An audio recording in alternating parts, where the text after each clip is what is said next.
बात उस सियासत की करेंगे जिसने जनता से जुड़े मुद्दों को राम राम जी कर दिया है।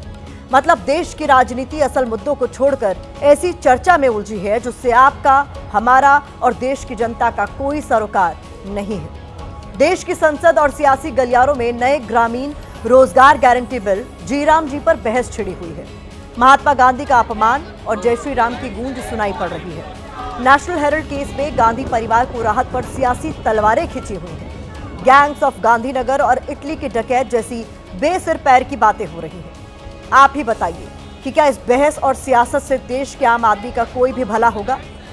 नहीं, बिल्कुल भी नहीं। आम आदमी का भला तब होगा जब देश की संसद में प्रदूषण पर चर्चा होगी। दिल्ली एनसीआर में लोगों का दम घुट रहा है, लेकिन सियासत को गांधी और राम में फायदा दिख रहा है।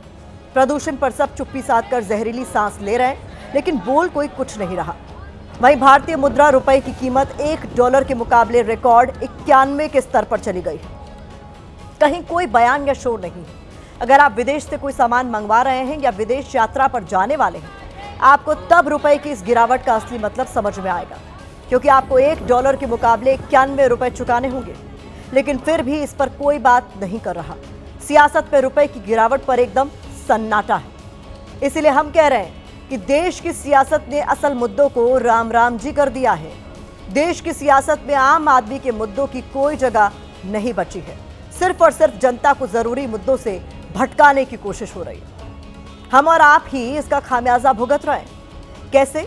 हमारी इस रिपोर्ट में देखिए। सियासत में क्यों नहीं बेरोजगारी पर चर्चा होनी चाहिए? देश में बेरोजगारी कितनी बड़ी समस्या है, इस भीड़ में जवाब छिपा है। तस्वीरें भले ही ओडिशा के संबलपुर की हैं, लेकिन पूरे देश में हकीकत एक जैसी है। होमगार्ड में 187 पदों के लिए भर्ती निकली। आप अंदाजा लगाएंगे कि कितने उम्मीदवार पहुंचे। 187 पदों के लिए 9000 उम्मीदवार परीक्षा देने पहुंचे। इस नौकरी के लिए शैक्षिक योग्यता थी 5वीं क्लास पास। आवेदन करने वाले कौन थे? आप सुनेंगे तो अपनी डिग्री पर शर्म करेंगे। होमगार्ड की नौकरी के लिए ग्रेजुएट, इंजीनियरिंग डिग्रीधारी, MBA, MCA degree holder, ITI और कंप्यूटर साइंस बैकग्राउंड के उम्मीदवारों ने अप्लाई किया। एक होमगार्ड को रोजाना 612 रुपए मिलते हैं, जो महीने के लगभग 18,360 रुपए होते हैं। सोचिए, इतनी कम सैलरी के लिए भी इतनी बड़ी बड़ी डिग्री वाले लोग नौकरी मांगने पहुंचे। क्यों? क्योंकि उन्हें पता है कि देश में नौकरी पाना तारे तोड़ने के बराबर हो चुका है। लेकिन संसद और सियासत में इस पर कोई बात नहीं कर रहा। सवाल है, आखिर क्यों? नाम बदलने का बड़ा शौक है इस सरकार को। कितने अरबों रुपया खर्चेंगे नाम बदलने में, ये नहीं बताते हैं। गरीबों से ये लोगों का कोई हमदर्दी नहीं है। क्यों नहीं नौजवानों की नौकरी के साथ किसानों की परेशानी पर सियासत में बात की जाती है? देश के किसान की हालत क्या है? महाराष्ट्र के चंद्रपुर से उसका उदाहरण सामने आया है। यहाँ एक किसान को कर्ज चुकाने के लिए किडनी तक बेचनी पड़ी। किसान रोशन सदाशिव कुडे की कहानी आपको रुला देगी। कुदरत के कहर ने खेती को बर्बाद कर दिया। सदाशिव ने डेयरी फार्मिंग का फैसला किया। 2 साहूकारों से 50-50 हजार रुपए का कर्ज लेकर गाय खरीदी, लेकिन वो भी मर गई। उधर साहूकारों ने किसान को कर्ज के चंगुल में ऐसा फंसाया कि 1 लाख का कर्ज बढ़कर 74 लाख हो गया। कर्ज उतारने के लिए खेती की जमीन, ट्रैक्टर, घर का सामान सब कुछ बेच दिया। इसके बाद भी कर्ज नहीं उतरा तो साहूकार की बातों में आकर किडनी का सौदा कर दिया। एक एजेंट के जरिए कोलकाता जाकर 8 लाख में किडनी बेच दी। तुझी किडनी आहे, तू विकू शकतेस किडनी। त्याच्यानंतर मी किडनी विकून आलो, 8 लाख रुपयाला किडनी विकली। त्याच्यानंतर याचे पैसे देण्यासाठी परत मी वेंटिने या देशात गेलो, किडनी विकली मी। सभी जीने के लिए कोई साधन नहीं है। हमारी खेती गई, ट्रैक्टर गया, 2 मोटरसाइकिल थी वो भी गई। सदाशिव की किडनी जा चुकी है, लेकिन कर्ज की मुश्किल सिर पर खड़ी है। लेकिन देश के किसान की किसे फिक्र पड़ी? तो प्रदर्शनी कल देख के हमने उसके ऊपर साहूकारी अधिनियम और एक्सटॉर्शन को गुना दाखिल कर लिया और 5 लोगों को हमने गिरफ्तार किया। नौजवान नौकरी मांग रहा है, किसान कर्ज के जाल में फंसा है, लेकिन सियासत में शोर किस पर है? गांधी जी के अपमान पर, जीराम जी के नाम पर, नेशनल हेराल्ड के संग्राम पर। इसलिए हम कह रहे हैं कि असल मुद्दों को सियासत ने राम राम जी कर दिया है। क्या आपको पता है कि हमने नौजवान और किसान की कहानी को ऊपर क्यों रखा? क्योंकि चुनाव में इन दोनों वर्गों के विकास के नाम पर ही नेता हमसे और आपसे वोट जुटाते हैं। अब क्योंकि दोनों राज्यों में 2024 में विधानसभा चुनाव हो चुके हैं, इसलिए युवा और किसान ये दोनों ही नेताओं के लिए किसी काम के नहीं बचे। अगर ऐसा नहीं होता तो शायद सियासत को इनकी थोड़ी फिक्र जरूर होती। वैसे ये तो सिर्फ 2 राज्यों की बात है। देश की राजनीति को तो फिक्र उस रुपए की भी नहीं है जो हर भारतीय से जुड़ा है। रुपया डॉलर के मुकाबले इतना गिर चुका है कि लोग व्यंग में कह रहे हैं कि करेंसी का नाम AQI कर देना चाहिए, क्योंकि वो लगातार बढ़ता जा रहा है। लेकिन राजनीति में न रुपए की बात हो रही है और न ही बढ़ते प्रदूषण की। जैसे धूमिल ने लिखा है, मेरे देश की संसद मौन है। वाकई असल मुद्दों पर संसद और सियासत मौन ही नजर आ रही है। प्रदूषण चाहे बढ़ता जाए, रुपया चाहे गिरता जाए, नेताओं को सिर्फ राजनीति करनी है, इसके सिवाय और कुछ नहीं। जैसे दिल्ली NCR के प्रदूषण पर बात करें तो मंगलवार को पर्यावरण मंत्री ने माफी मांगी। मानो कह रहे हो कि आप कदम घुटता है तो घुटता रहे, अब हमसे नहीं हो पाएगा। बुधवार को मंत्री जी फिर सामने आए, लगा कि प्रदूषण से समाधान के उपाय सुझाएंगे। वो तो विरोधियों की कमियां गिनाकर चलेगा। आम आदमी पार्टी जो 10 साल की बर्बादी जिनकी हम झेल रहे हैं, लेकिन वो जानबूझकर पोल्यूशन को बढ़ाने के लिए जगह जगह आग लगा रहे हैं, कूड़ा जला रहे हैं। वो रोज प्रार्थना कर रहे हैं कि किस तरीके AQI बढ़ जाए। मैं मुंबई शिफ्ट कर रही हूँ क्योंकि यहाँ भयंकर पोल्यूशन है। मेरा पोता 11 साल का लड़का है, उसके फेफड़े को खांसना शुरू कर रहा है, तो आई डोंट वांट। प्रदूषण को तो आप मान लीजिए कि इसका आना और जाना सब भगवान भरोसे है। सरकार इतना ही कर सकती है कि आपसे कहे कि मास्क लगाकर बाहर निकलिए, सार्वजनिक परिवहन का इस्तेमाल करिए। बस यही कहना बाकी है कि दिल्ली ही छोड़ दीजिए।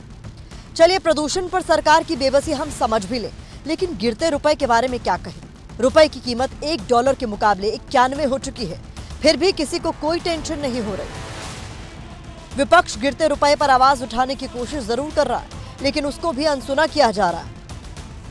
मोदी सरकार की आर्थिक नीति पूरी तरह सफल हो गई है। दरअसल देश की माली हालत ढोल में बोल जैसी है। भारतीय जनता पार्टी उसको बचाने के लिए डॉलर लाना चाहती है, इसलिए इस तरीके के विधेयक ला रही है।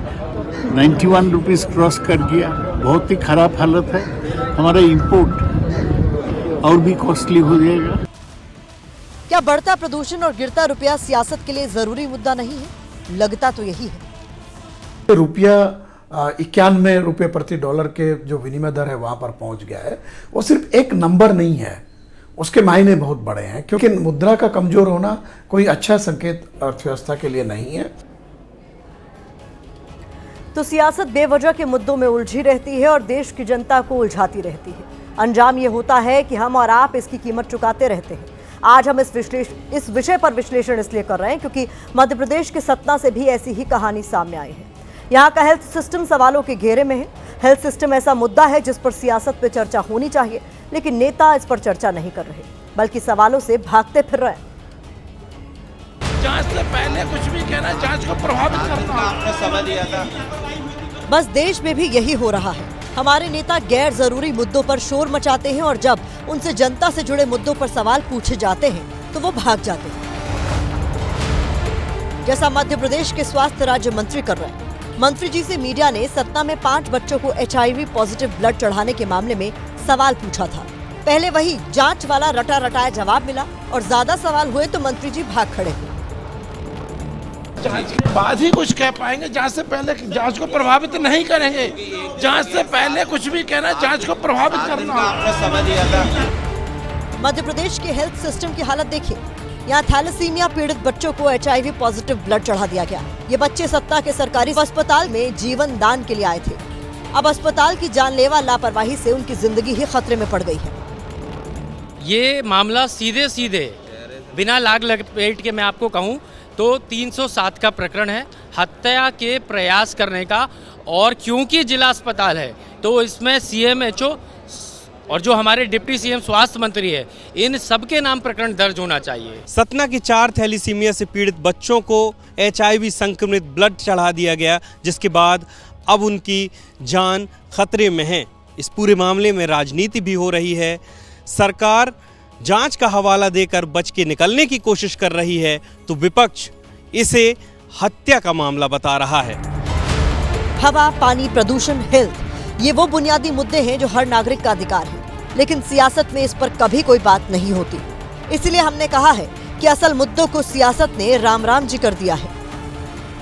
सबसे बड़े मुद्दे तो युवा का है, रोजगार का मुद्दा है, वो कहाँ पर है? महिलाओं की सुरक्षा का मुद्दा है, वो कहाँ है? बढ़ता प्रदूषण है, उसके ऊपर कई बात नहीं करती। जनता को सिर्फ रोटी, कपड़ा और मकान के साथ साथ अपनी जरूरतों को पूरा करने के लिए सारी चीजों की जरूरत होती है, तो उनको भी अगर आप पूरा नहीं कर पा रहे हो तो इससे कोई मतलब नहीं है आपकी सरकार चलाने का। सरकार को मेन चिकित्सा, स्वास्थ्य, बेरोजगारी, शिक्षा, इस पर मेन ध्यान देना चाहिए।